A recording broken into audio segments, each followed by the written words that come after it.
Informazio gehiago bizkaia.eus atarian.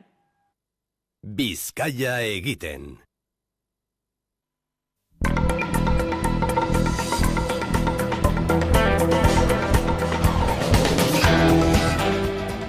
San Tomas eguna ospatzen da abenduaren 21ean eta egitarau oparoa antolatu dute Euskal Herriko zenbait herri eta hiritan. Bueltan da benetako festa betikoa, ohiko moduan, eta aurreikuspenak bete ez gero, jaiaren gune nagusiek gainezka egingo dute gaurko egunean. Donostia, Azpeitia, Arrasate eta Bilbo izaten dira egun honetako arretagune nagusiak. Izan ere, txoko guztietan egonda posturik Donostian guztira 176. Azpeitian, goizean, azoka berezia eta txorizo eta talo postuak izan dira herriko plazan. Santa Masetan ere egongo da zer egin Arrasaten. Besteak beste Euskal Pentatloi desafioa egingo da Zaldibar Parkean eta Herri Bazkaria Musakolako kiroldegian. Azkenik Bilbon 238 postu izan dira guztira, horietatik 137 ekoizleak daudelarik. Bilboko konpartzek egitarau bikain antolatu dute gainera, haien gunean San Nikolas elizaren inguruan.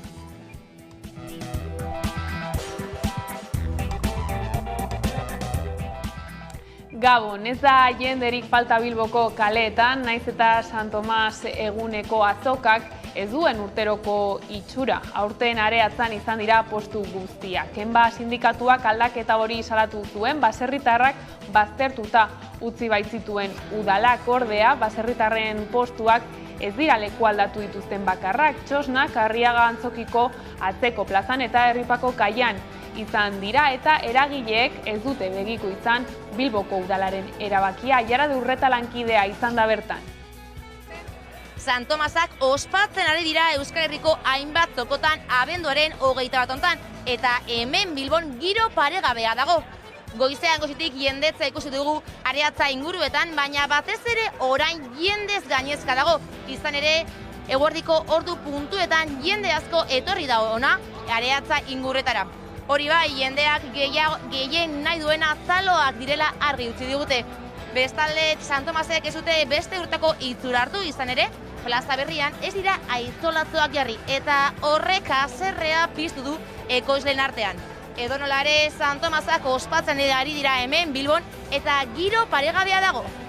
Nira eguraldi ona daukagu eta dana primeran, dana joan da goizetik eta dana prestatzen eta joan gara eta pozik jendea etortzen da alaitzu eta bueno, ezin hobe.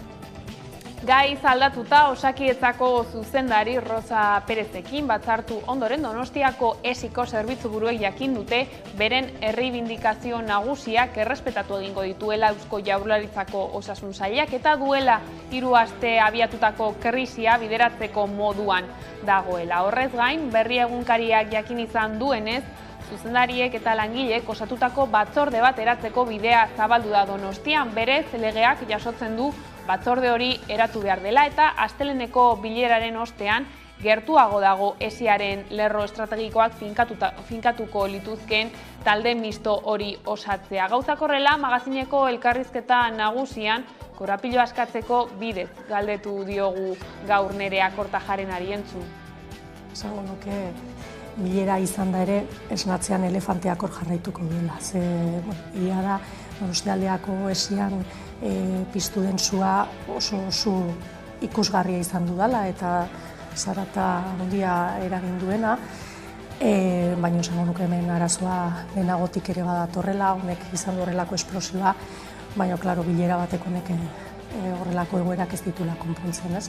Donostiako esiaren aurretik izan genuen basurtoko unidade kirurgikoaren afera, aurretik Bidasoako ospitaleko unidade kirurgikoarena, esango nuke azken aldi honetan bata bestearen atzetik joan direla suak pizten. Auzitegi Konstituzionaleko presidente Pedro González Trevijanok urgentziazko osoko bilkura batera deitu du gaurko, izan ere senatuak inpugnatu egin du konstituzionalak astelehenean hartutako erabakia. Hark ebatzi zuen PPren helegite bat ontzat emanez baliorik gabe uztea zigor-kodearen erreformaren barruan jasota zeuden eta auzitegi horretako kideak berritzeko eginkizunaren derrigortasuna esartzen zuten bi zuzenketak. Goi ganberak, baina kautelazko neurriak bertan bera uzteko eskatu dio konstituzionalari eta bihar baino lehen ebazteko.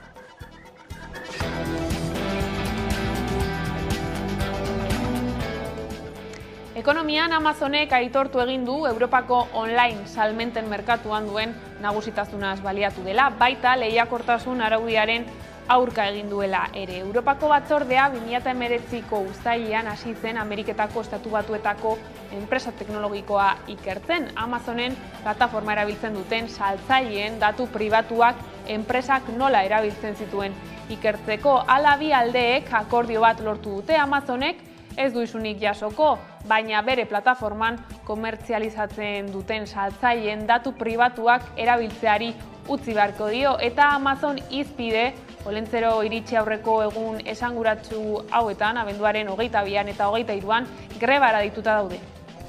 Labek Amazonen duen atal sindikala historia egiten ari da, sindikatu nagusia gara, Labek eskaintzen duen antolaketa eta borrokaren eredua bat egiten dute langileak eta egia esateko horrelako enpresa batean lan gatazka sortzea ez da bat ere erreza, baina plantillaren energiarekin eta langileak inoiz baino lotuta dagoenez, uste dugu dana dela posible. Pasa den astean fusio errentagarria lortu dutela baieztatu zuen Ameriketako Estatu Batuetako Energia Departamentuak. Horrek mugarria ezarriko luke gizateriaren energia beharren historian noiz eta horrek kliman eragin duen larrialdiaren ondorioak gero eta nabarmenagoak diren honetan eta energiaren arazoa nazioarteko gatazken muinean dagoela oso argi ikusten den honetan. Aipatzen direnek onura guztiak ekar ditzake fusioak, hau ez da izango biharko aukera bat, oraindik ere hamarkadak behar ditugu hau modu eraginkor batean eta komertzial batean martxan egitzeko, eta gure arazoa biharko arazoa da, hau da, hasi behar garaia, trantsizio energetikoa modu sakon baten burutzen, kontsumoa murrizten, negutegi efektuko gasen emisioak murrizten, guzti hori gaur egin behar dugu eta ez 30 urte pasatu. Perura salto, hauteskundeak 2024ko apirilera aurreratzeko lege proiektu bat onartu du Peruko Kongresuak goizaldean.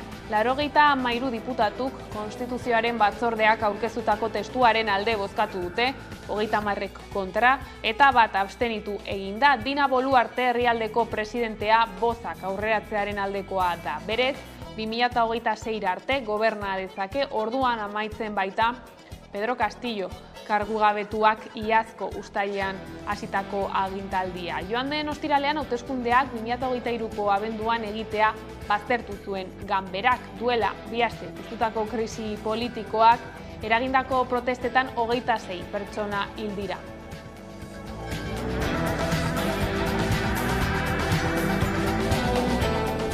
Eta kiroletan Euskal selekzioak beste behin erakutsi du partida eta txapelketa ofizialak jokatzeko aukera izango balu, kontuan hartzeko moduko selekzioa izango litzatekeela. 3-0 gailendu zitzaion atzo Txileri Mendizorrotzan.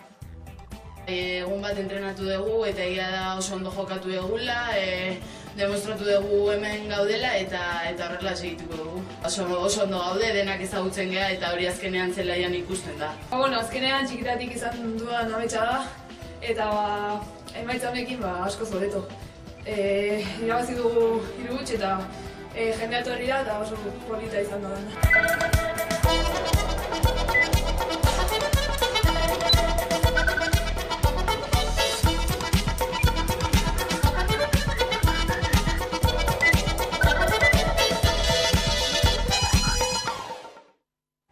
San Tomas eguna ospatu da gaur, abenduaren 21ean, eta egitarau oparo antolatu dute Euskal Herriko zenbait herri eta hiritan. Donostia, Azpeitia, Arrasate eta Bilbo izaten ari dira egun honetako arretagune nagusiak. Ikus dezagun Bilboko giroa.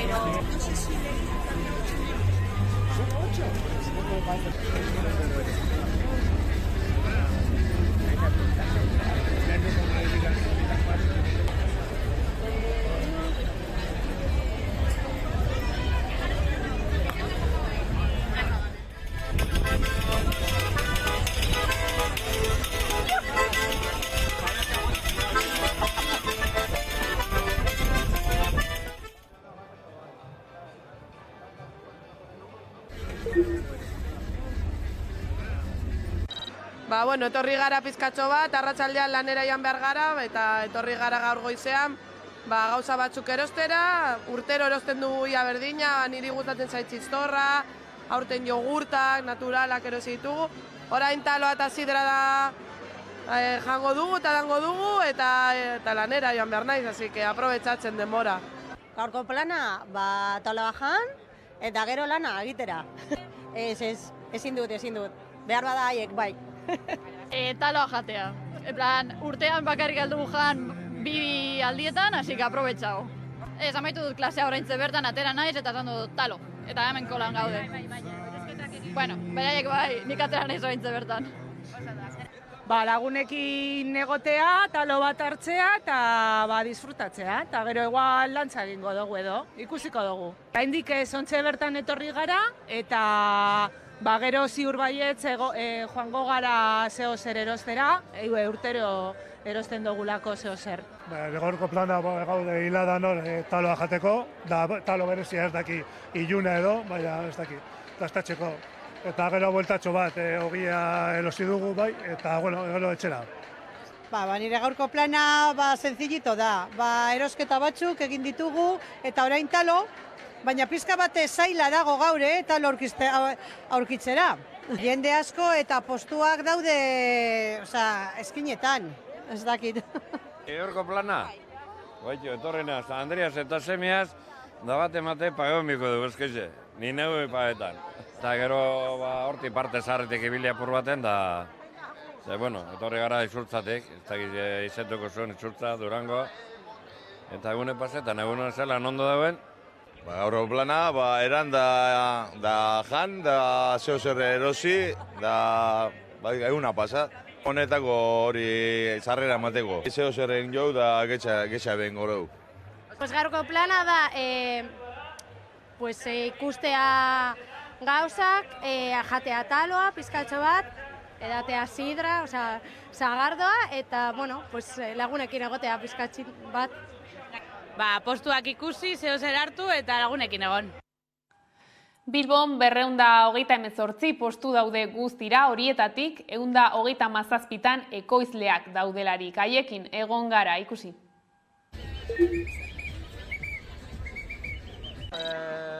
Gogo handiarekin, baina oine bizkat makal. Moteltzu dago oine salmentak, zaitu gara gauzak ondo apaintzen eta espero dugu gaur salmenta honak izatea.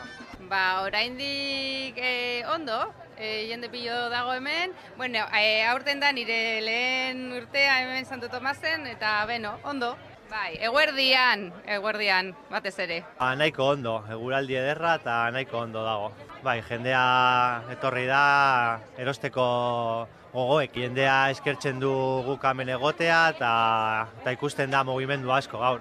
Eguraldi ona eta jendea oso posik eta gogoekaz. Ari gara saltzen eta goiz-goiztik gainera. Ondo doa, egune ona iten dau, eguzkitzue eta ondo. Undino guizetitzu da, emetik guerdirako, saltzen badugu ekarri duguna. Ontsa hasi da geixen bele, lehen orduan nahiko lasai egon gara, baina oin oso politxo gabiz saltzen, bai, saltzen gabiz, jentie oso gustora barrez, urte bizen San Tomasik ospatu bari, posik, bai. Niri ez duzta guztetzen, ze azken finean betidanik izan da plaza berrian salmentak eta, orduan geure ubikaziotik edo gure gure lekutik arteratzea ez duzta gustatzen, da ganera erabakize hori hartu daue gutaz aparte. Niretzat ondo dago, ez dakit beste urtean nola funtzionatzen dela, baina aurten niretzat hemen guztiak ondo. Ni pertsonalki berdin zait, baina jendea hau pizkat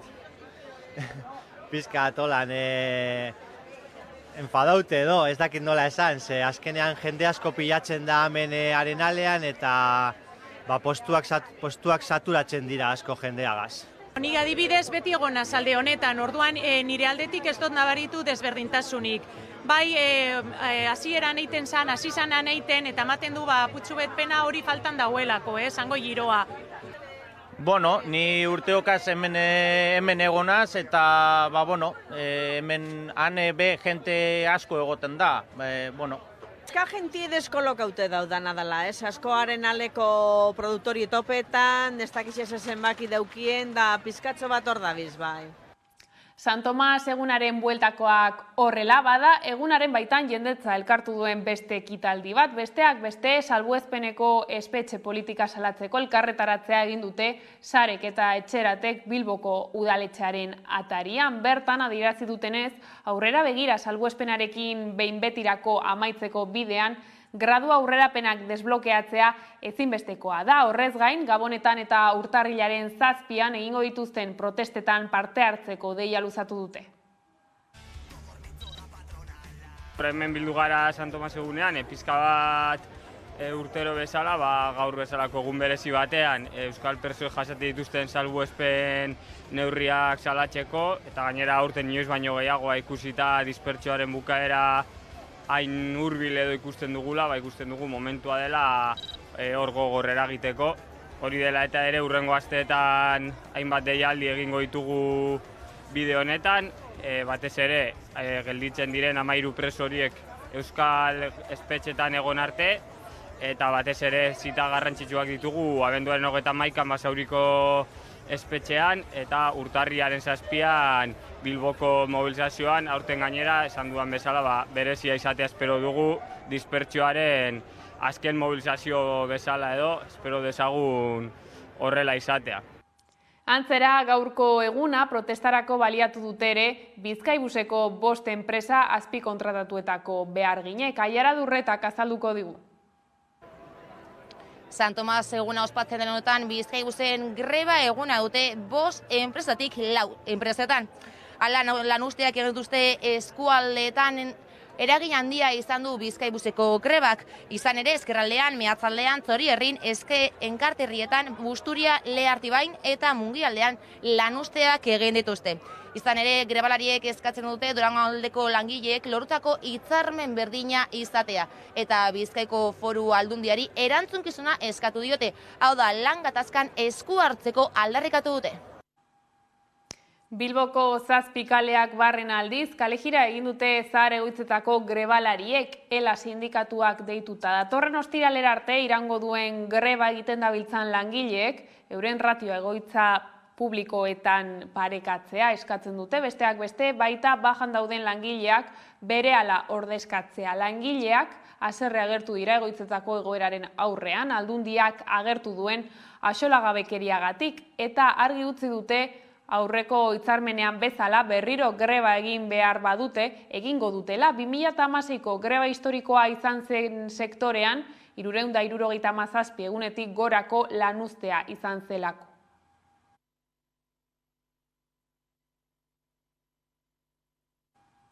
Arabara salto, bestaldetik, adimen ezintasuna duten pertsonen aldeko Arabako elkarteko beharginek soldata igoera exigitzeko protestara jo dute. Abdemak adimen ezintasuna duten pertsonen aldeko Arabako elkarteak salatu du Foru Aldundiko gobernuak pobre eta prekarioak nahi dituela. Ordezkariek argudiatu dutenez Abdemako langileen lan baldintzak Arabako Foru Aldundiaren finantzaketaren mende daude. Eta gobernuak errefusatu egin du elkartearen eta langileen ordezkaritzaren artean lortutako aurrekordioa finantzatzea. Elkartearen 60. urteurrena ospatzen ari dira. Hala ere, salatzeko momentua ere dela nabarmendu dute. Azken 14 urteotan langileen soldata 3 urte soilik igo da. 11 urtez egon dira soldata egoerarik gabe hain zuzen ere. Gainera, salatzen dutenez 2021an eta 2022an KPIa 14%tik gorakoa izan da eta euren soldatek ez dute igo. 11 urte eman ditugu soldata igoerarik gabe. 2021an eta 2022an KPIa 14%tik gorakoa izan da. Eta aldiz, gure soldaten egoera 0koa izan da. Abdemako langileen lan baldintzak Arabako Foru Aldundiaren finantzaketaren mende daude. egiten dugun lana funtsezkoa da adimen desgaitasuna duten Arabako pertsonen bizi kalitatea bermatzeko. Ezinbestekoak gara, baina Aldundiarentzat ikustezinak gara. Horregaitik eskatzen diogu EAJari eta PSeri gure lanak merezi duen balioa aitortu dezatela aurreakordioa finantziatuz. Gauzak horrela Demako langileek zenbait mobilizazio antolatu dituzte abenduan. Azkenengoa abenduaren 23an izango da Gasteizen. Eta lan gatazkak izpide abenduaren 22an eta 23an grebara deituta daude Amazonen trapagarango langileak eta ehungintzako langileak. Enpresa behartu nahi dute lanbaldintzak hobetzeko negoziaziora eta xede horrekin eskatu dute zentrorako hitzarmen propioa ere.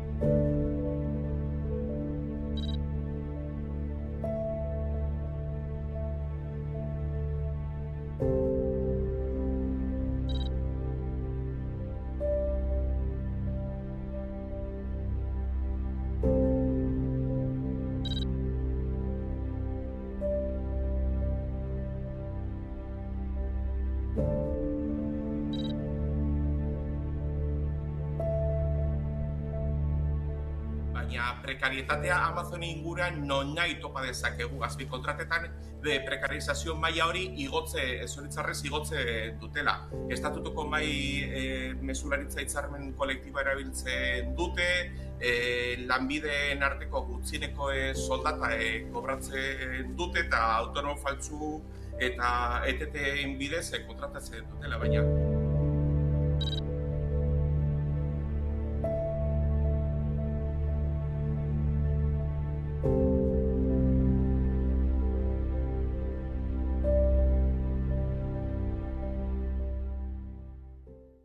Hain zuzen ere, Gotzon Mardaratz Amazoneko langileak eman digu grebaren eta aldarrikapenen berri eta Gabonen atarian mezu bat bidali nahi izan du kontsumo eredua birplanteatzearen beharra.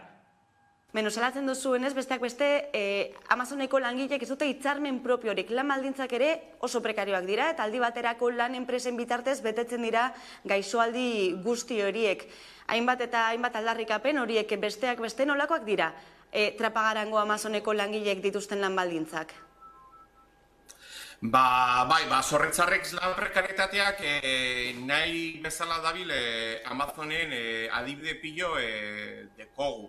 Adibidez, arduradunak dira lanaldi osoa duten pertsonak bakarra, gainerako kontratuak lanaldiaren 150% edo 150% murriztutak dira, lanaren gehiengo gauez egiten du, lan karga handia eragin zuzena daukala eta istripu pilo bat edukitzen dutela, enpresa iruzurrez ari da fijo diskontinuekin egiten, eta agian potoloena dela komunaren joan bezain oinarrizko eskubidea guztiz kontrolatuta dago. Ezan dezakegu bere jabea kokatzuen artean aplikazio bat dela eta egoera hau estres mental eta fisikoa eragin du eta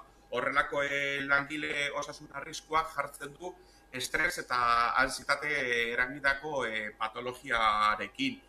Baina prekarietatea Amazon inguruan nonahi topa dezakegu. Azpikontratetan prekarizazio maila hori zoritzarrez igotze dutela.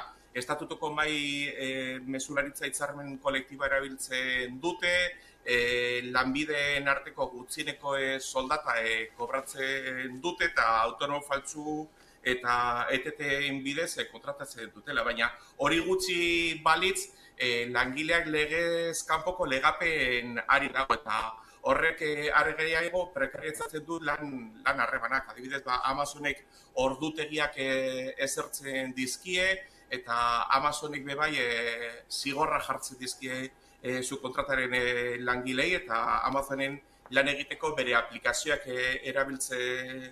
behartzen ditu bebai kontrolatzeko. Ez dakitzen bat denbora dugun elkarrizketarako, baina uste dut, adibide pilo dekogu entzulei ulertzeko nola den posible, Jeff Bezos gizadiaren historiako gizonik aberastena da, eta nik esango nuke oso argi dela.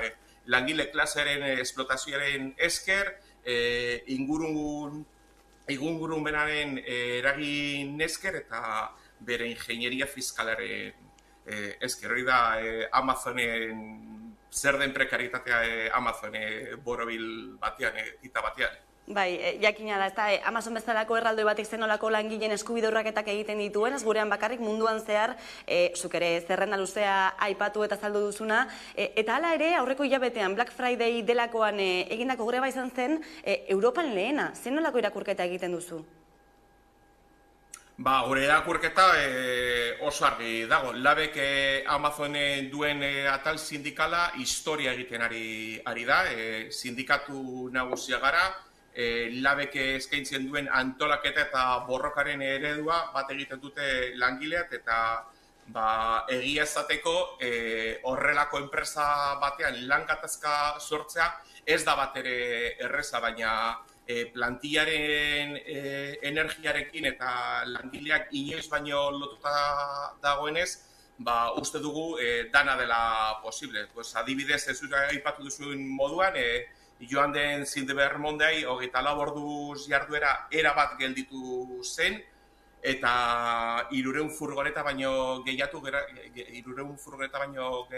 geratu ziren aparkalekuan atera barik. Uste dugu antolakuntza eta borrokaren bidez dana dela posible, eta hori da gure irakurketarik potoloena. Eta horren hildotik bihar eta etzirako deitu dituzuen mobilizazio eta greba egun horiek, ez dituzue hausaz erabaki gainera egun horiek, ezta? Bai, bihar eta etzi 3. eta 4.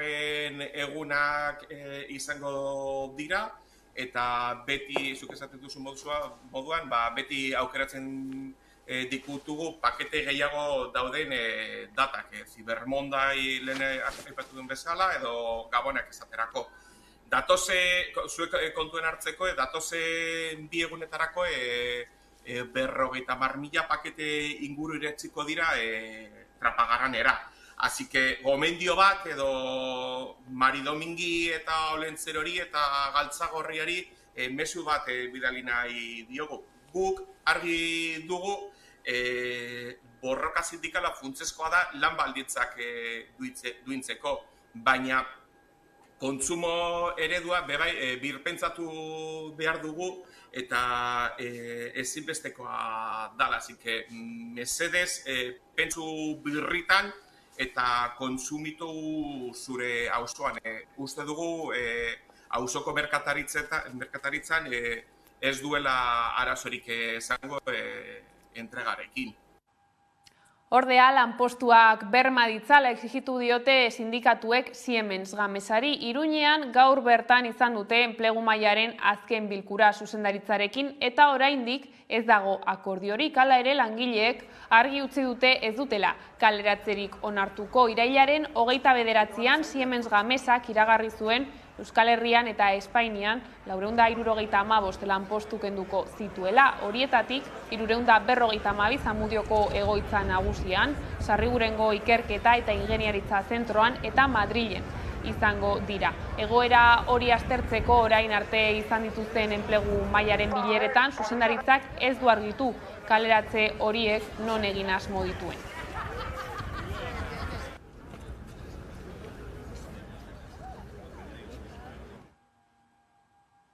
Bizkaiko metalgintzako langileek hitzarmena berritu gabe amaituko dute urtea. Sindikatuek beste eskaintza bat egin dute, baina FEBEMen ustez aurrekoa baino onartezinagoa da. Bi aldeek ez dute egunik zehaztu hurrengo bilerarako, negoziazio epe honetako 20. bilera egin dute gaurkoan.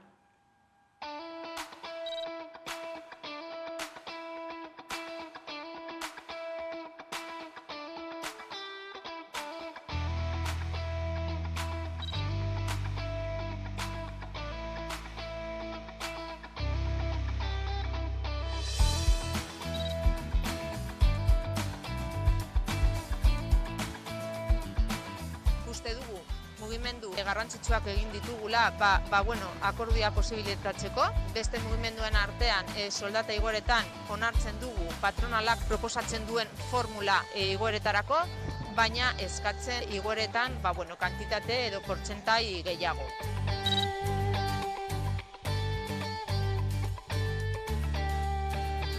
Argi eta garbi utzi nahi dugu gehiengo sindikalak beti egin duela apostu negoziazioaren alde, gaur patronala nolabait postopo handi bat jarri diola negoziazioari.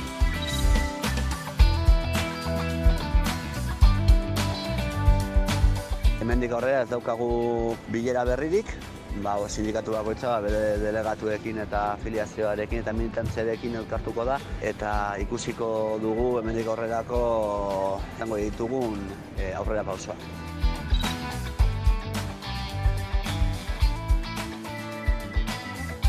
Gaur adierazi diegu hiru sindikatuei, Komisiones Lab eta OGT-ri, sektorean jada ordua dela greba mugagabera joateko eta konbokatoria hori ahalik eta arinen egiteko.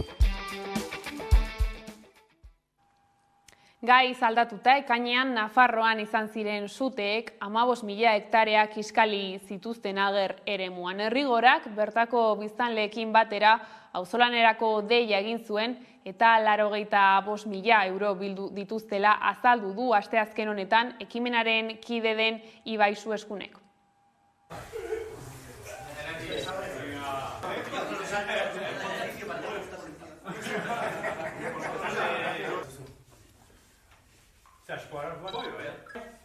Xabi duzue bezino badiak, maastiak.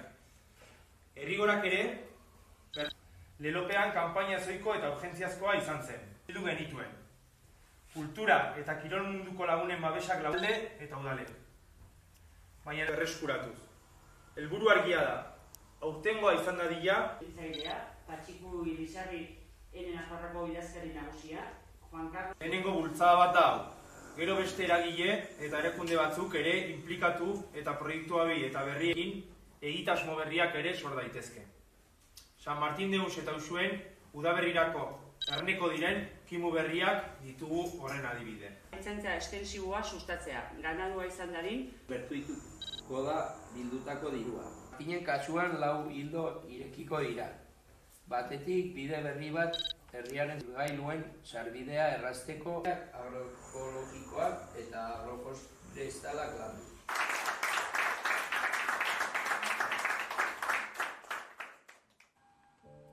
Poloniak urtarrilaren 10erako ezarri du Pablo Gonzalezen askatasunari buruzko hurrengo bista. Joan den azaroaren 24an auzitegi batek 3. aldiz luzatu zuen Pablo Gonzalezen espetxeratzea eta otsailaren 28an urtebete beteko du epaiketaren zain eta akusazio formalik gabe.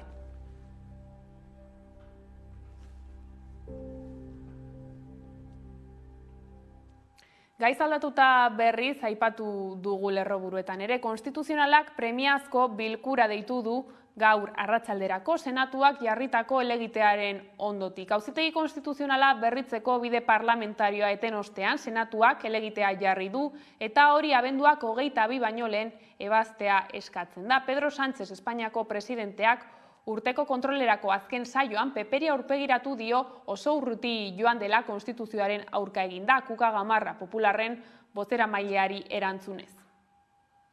Ustedes han dicho que harían lo que hiciera falta. Y en efecto, han ido demasiado lejos, señora Gamarra, pero en sentido contrario, incumpliendo la Constitución, bloqueando la renovación de órganos constitucionales importantes para el correcto funcionamiento de nuestra democracia. Por tanto, yo le pido que no vayan más lejos, que vuelvan al punto de partida, que cumplan con la Constitución. Y si no lo hacen, nosotros trasladamos un mensaje de tranquilidad y serenidad al conjunto. Eusko Jaurlaritzak kezkatuta dago tramitazioa gelditzeko erabakiak eragin duen egoerarekin eta Bingen Zupiria lakoaren bozeramaileak atzo azaldu zuen ikusten dela justiziaren politizazio baten aurrean gaudela eta hori ez dela egoerarik egokiena. Aitor Esteban EAJko bozeramailea ere gaiaz mintzatu zen atzo esateko onartezina dela organo judizialak blokeatuta jarraitzea. Nik ez dut sekula ikusi babes errekurtso bat arinago, baino arinago erabakitzea eta kontutan hartzea. Presidenteak berak hartu dau ardura hori zuzenean, gainera konstituzio epaitegi barruko zegokion salari kendu egin jako ardura hori eta plenora pasatu egin da, beste gehiengo batzuk zeudelako, eta ikusi egin dugu arineketan egin dela eta erabaki dela hauxe. Bere aldetik Mertxe Aizpurua EH Bilduko bozeramaileak ere adierazpenak egin zituen atzo eta gertatutakoa oso larria dela azpimarratu zuen. Izan ere Aizpuruak esan zuen urte asko daramatzatela gertatutakoaz ohartarazten eta herenegungo ekintzak frogatu zuela Espainiako demokrazia kalitate eskasekoa dela. Estatu honetan ez dela existitzen botereen banaketa, Espainiako demokrazia kalitate eskasekoa dela, eta 78ko erregimenaren zutabeak bere horretan jarraitzen dutela. Da garaian, aparatu horiek behingoz garbitzeko eta estatu honek behar duen demokratizazio sakonaren alde pausoak emateko. Ezkerreko gehiengo parlamentarioa errespetarazteko ordua da, eta horregatik espero dugu, indar demokratiko guztiak prest egotea Kongresuan ordezkatutako gehiengo sozialaren aurkako erasoari irmo erantzuteko. Adierazpenok entzun da bada besterik, Kontseilu Nagusia ez da ados jarri 2 magistratu izendatzeko. Hautatzea dagozkion Espainiako Auzitegi Konstituzionaleko 2 magistratuen izendapenaz eztabaidatzeko eta horiek bozkatzeko ezohiko osoko bilkura bat egin zuen atzo Espainiako botere judizialaren Kontseilu Nagusiak. Haren agintaldia iraungita dago duela 4 urtetik. Atzoko bilerak ordea ez zuen fruiturik eman, hautagai bakar batek ere ez zuen lortu izendatua izateko behar ziren 11 boto.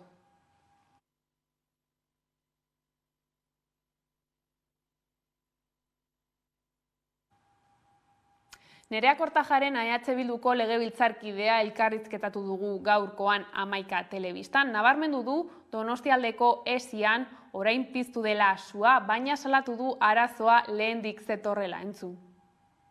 Esango nuke ezetz. Esango nuke bilera izan da ere esnatzean elefanteak hor jarraituko duela. Egia da Donostialdeako esian piztu den sua oso su ikusgarria izan dudala eta zarata handia eragin duena, baina esango nuke hemen arazoa lehenagotik ere badatorrela, honek izan du horrelako esplosioa, baina klaro bilera batek honek horrelako egoerak ez ditula konpontzen, ez? Donostiako esiaren aurretik izan genuen Basurtoko unidade kirurgikoaren afera, aurretik Bidasoako ospitaleko unidade kirurgikoarena, esango nuke azken aldi honetan bata bestearen atzetik joan direla suak pizten, era batean edo bestean su horiek nolabait amatatzeko saiakerak egiten dira, baina ez zaio heltzen hemen benetan oinarrian dagoen arazoari, eta da Osakidetzak badituela arazo estruktural batzuk, eta horiei heldu ezean, egun gutxiren barruan izango dugu beste sute bat, Donostian edo beste leku batean. Aurrekontuei dagokionez, Kortajarenak azaldu du EH Bilduk Arabako, Bizkaiko eta Gipuzkoako aurrekontuen aurka bozkatuko duela bihar, aurrekontu kontinuistak eta kontserbadoreak direlako eta iraungita jaio direlako. Kontra, ze aurrekontu hauek, nik uste dut, gobernua ez dela momentua ondo irakurtzen ari. Osakidetzarekin gertatzen den bezala hainbat alorretan ditugu disimula edo makilatu ezin daitezken arazoak, ez? Gazten emantzipazioari dagokionean, lehengoan ikuste genuen, ez?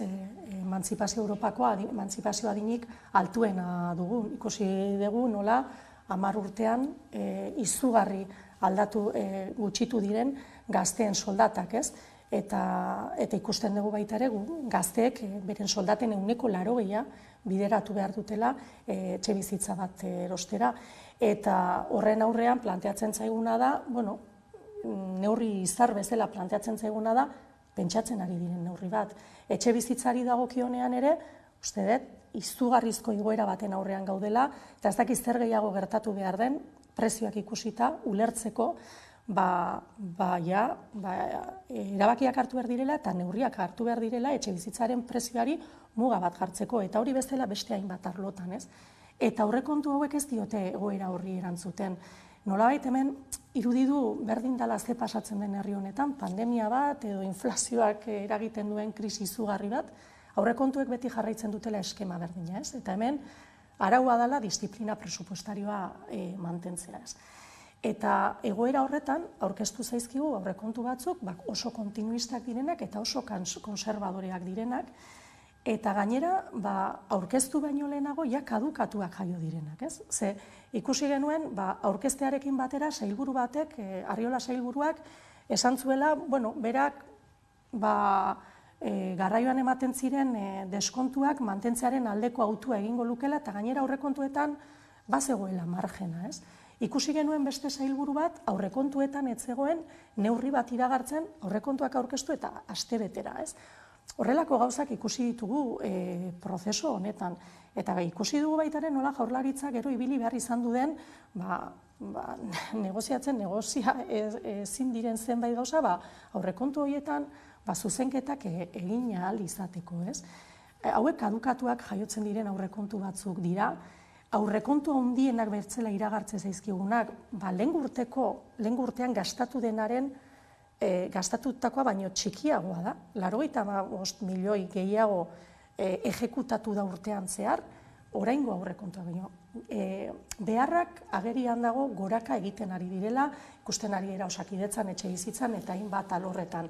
Dirua badago, remanenteak potoloak ditu, rekaudazio rekorren aurrean gaude, arau fiskalak erorita daude Europan aurten, ez?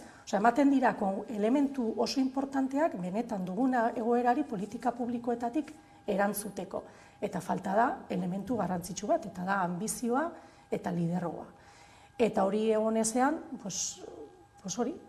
ditugun arazoei erantzunik ez diete emango aurrekontu hauek, eta guk horregatik ezezko bozka emango dugu, hortaz aparte dago, prozesua nola burutu den eta ze borondate egondu diren negoziaketa baterako. Euskal presoen egoeraz ere mintzatu da eta nabarmendu du kezkaz hartu dituela hainbat presoren 3. graduen erregresio erabakiak. Zentzu horretan azpimarratu du giza eskubideen alde dauden herritar guztiek sarek urte bukaerarako eta urtarrilaren 7 antolatutako manifestazioarekin bat egin beharko luketela. Kezka handiz, batez ere 3. graduen estrategia honekin ezartzen ari diren oztopoek uste dut oso egoera mingarriak ekarri dituztela, ez? Gainera, gradu aldaketa hauetan ematen ari diren oztopoak esango nuke mendeku politika baino ez dutela oinarrian, ez dutelako bestelako justifikaziorik, ez? Ikusi ditugu gainera oso egoera larriak, bereziki buruan dut orain Xabier Atristain, ze etxetik gertuko espetxean dago Martutenen, eta egun hauetan aita izan ez bada aita izatekotan da, eta kalean beharko lukenan espetxean bizi beharko bizi beharrik izango du egoera hau, ez? Eta bereziki hori dut gogoan orain, baina beste hainbatek antzeko kasuak dituzte. Uste dut etxerako bidean oztopo horiek guztiak gainditzea premiazkoa dela. Jesusa Arostegi hilda Josean Lasaren ama. 12 urte behar izan zituen semeari egindakoa jakiteko, eta 1926ko gerran desagerrarazitako Jose anaia nola hil zuten jakin gabe joan da.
Kiroletara saltoa asteburuan abiatu da martxoa bitartean jokatuko den emakumezkoen eskuz binakako txapelketa ikusi.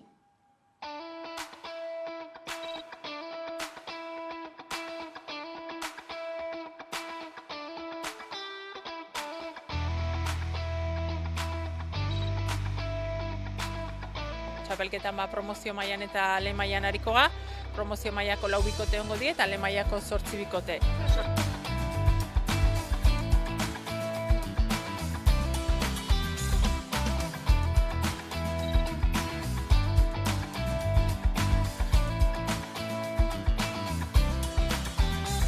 Fase erabaki horra edo ligila bukatuta, Tolosan, Azpeitin eta Iruinen izanen da. Eta nola ez, martxoaren 5 emakumeen eunen aurrekari bezala, hementxe Beloki pilotaleko hontan final handie bizituko da. Eta final horiek bai, berdintasun aste horren baitan, egitararen hortan, barne sartuko dan ekitaldi bat izango dalako, eta guretzako hori bat dalako. Txapelketari buruz sakonago hitz egiteko, Jera Agirre Ados Pilota Klubeko buruetako bat daukagu pantailaren bestaldean. Gabon, Jera? Gabon. Larun batean beran hasi zen txapelketa, nolakoa izan zen hasiera hori? Hasiera bikainen ikuste ez, azken beran jende asko bildu zen, oso pozik jenden gertutasunengatik. Eta, partidu eberare oso onatera zen, gor haitu zien 4 pilotarik, eta azkenen, 22-24 emaitzekin, Zabaleta eta Agirrek irabazi zuen. Aurtengoan promozio mailan 4 bikote izango dira, eta lehen mailan berriz 8 bikote. Orduan orotara 24 pilotarik parte hartuko dute. Esan dugu baita ere, martxoaren 5 izango dela finala Zumarragan. Nolako antolakuntza izan duzue? Nik uste oso txapelketa potentea dela, ez? Azkenen 24 pilotari jokoan jartzek garrantzia handia dauke, gaina hori bakarrik ez eta ia 2 hilabete luzeko txapelketa izango da, horrek esan nahi du astebururo pilota partiduk jokatzeko aukera izango dula, eta nik uste oso txapelketa politi eta potentea galditu dela, ez? Tolosan ere egongo zarete inauterietan hor puntu-puntuan, Azpeitian, Iruñako Labrit pilotalekuan, final handia ezan bezala Beloki pilotalekuan, Zumarragan, hauek denak 11 telebistatik jarraitzeko aukera ere izango dugu. Nolakoa esango zenuke dela bikoteen maila? Nik uste, eta behintzat saiatu antolaketa aldetik, bikoteoik oso orekatuk izaten, ez? Garrantzitsua txapelketa bat hona ateratzeko bikotek orekatuk izaten. Printzipioz, paperen gainen behintzat ala ematen do, gero kantxan ikusi beharko da ea alaxe den, baina nik uste txapelketa orekatua izanen dela, puntu bakoitzek balio ikaragarri eukiko do, eta denak hortxeongo gala lehien finala urdenetara edo final erditara sailkatzeko, ez? Eta nolakoa da emakume pilotarien gaur egungo egoera, zein da argazkia? Guk ados pilota sortu ginunen ibilbide bat ekin egin, oain arte irekita etzeon ate bat irikita, hori izango litzeke pixka profesionaltasunaren bide hori, ez? Eta ados pilotak lan gorrindo urte terdi hontan ate hori irikitzeko, esan barra da lortu dula, ados pilota osatzen duen pilotarik denboraldi osoko lan kontratu batekin gabiltze, eta hori, horrek suposatzen du guztikin, ez? Hori lortzea ikaragarria da, bizi guzti da makiu pilotan, eta hortxe guantxe urte bete, ez? Zerbait berezie lortu dula, eta, behintzat aurrera pauso handi hori eman da, ez? Eta nik uste, bidea hori dela, lana inbarko da oraindik asko, eta lan hortan gabiltza buru belarri, baina hori, emakumeen pilotan alde, behintzat emakume behingoz aukera eukitzeko, ez? Ibilbide oso bat izateko, 7 urtetatik edo hasten dienen pilotan, amets hori buru izaten da normalen, profesionala izateko amets hori, euki dezatela ibilbide guzti hori, ez? 20 urte baino gehiagoko ibilbidea daukazute, nolakoa esango zenuke dela azken urte honetako balorazioa orduan? Guretzat oso baikorra, ez? Kontun hartu behar da ados pilota sortu ginunetik, 150 partidu antolatu eta jokatzen ditula urten, hori partidu asko antolatuta jokatzea da, eta batez ere gelditzen jende asko hurbildu dela pilotalekutara, gurekin ikaragarri gozatzen nahi diela, jendea hor ikustea zutik guri txaloka gurtzen guretzat hori ikaragarria da, eta gero hori ez, udalek ere babes hori ematea, emakume pilote ikusi nahi duela, eta dei hori jasotzea, txapelketa antolatu duen bezala, txapelketako partidu bat hainbeste, 20 herrialdetatik pasatuko ga, orduan pentsa ez, Euskal Herri guztitik barrena ibiliko eta hori zoragarria da. Jera, lan asko daukazue oraindik egiteko, esan beharra daukagu baita ere 11 telebistan partidak ikusteko aukera izango dugula, beraz, zorte asko hemendik martxora arte eta 1000 esker gurekin egoteagatik, Gabonetan. Bale, eskerrik asko zuei. Kirolekin jarraituko dugu, izan ere Euskal selekzioak 3-0 gailendu zitzaion atzo Txileri Mendizorrotzan, partida lehiakor eta serio bat jokatu zuen, konplexurik gabe, ikus dezagun. Emakumezkoen Euskal selekzioak astearte honetan Mendizorrotzan hartu du Txilekoa. Urtebete eta erdi baino gehiago pasada Euskal selekzioak jokatu zuen azken partidatik, 2021ko apiriletik hain zuzen ere. Etxekoek garaipena lortu dute izan ere, hasieratik nagusi izan da Euskal selekzioa. 51. minutuan heldu da lehenengo gola, Nerea Izagirrek gola sartu du barrutik, 70. minutuan berriz Amaiur Sarriegik sartu du bigarrena. Eta partida erabakita zegoenean bigarren gol horrekin, 3. llegatu da 84. minutuan, Anemirenek baliatu du 3. gola. Txile partida orekatuz joan da apurka-apurka batik bat bigarren zatian. Hala ere ezin izan du aurkariaren atea zeharkatu. Euskal selekzioaren jokalariek balioan jarri dute lortutako garaipena. Urtean behin, elkartzen diren arren, maila oso ona dagoela erakutsi dute. Egun bat entrenatu dugu eta egia da oso ondo jokatu dugula, demostratu dugu hemen gaudela eta horrela segituko dugu. Oso ondo gaude, denak ezagutzen geha eta hori azkenean zelaian ikusten da. Azkenean txikitatik izan duan ametsa da eta emaitza honekin asko zobeto. Irabazi dugu 3-0 eta jendea etorri da eta oso polita izan da dana. Horrekin batera azpimarratu dute Txileko selekzioaren aurka jokatzea ez dela erraza izan eta oso talde gogorra dela. Aukerak izan ditugula, 3 gol sartu dira eta egia esan, gustora, ez da, azkenean bere gogorra dira, txiletarrak ondo konpetitzen dute, baina gustora, ez da, lan egin eta gustora. Aipatzekoa da, partida honetan estrenatu dela hautatzaile berria Juanjo Arregi. Urnietan jaio zen eta zenbait euskal talde zuzendu ditu, Reala eta Urnieta besteak beste. Gainera, beste mailako euskal selekzioko taldeak ere zuzendu ditu. Hala ere, partida ostean iragarri du ez duela hautatzaile karguan jarraituko. La gente joven viene muy bien preparada. Y entonces hay que dar paso. Beraz, jokalariek eta entrenatzaileak berak agerian utzi dute taldean dagoen profesionaltasuna.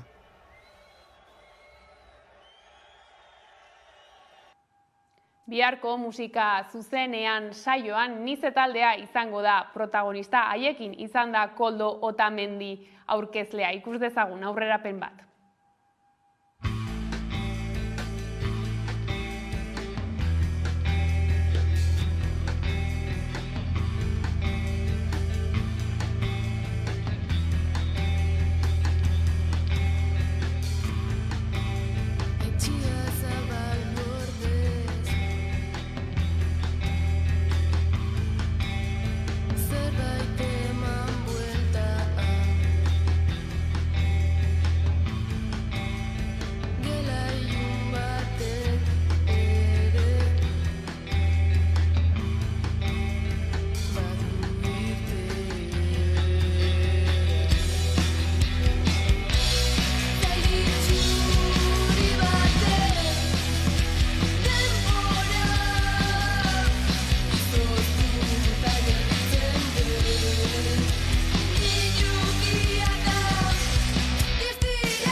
Eta horrela iritsi gara albistegiaren bukaerara, gaurkoan Nize taldearen metal abestiarekin agurtuko zaituztegu, gustatuko zaizuelakoan horiek izan dira gaueko albistegiak gurean gaur utzi dituena, gogoratu guztiak eta gehiago nahi duzuen aldiro 11.eus atarian. Bihar arte.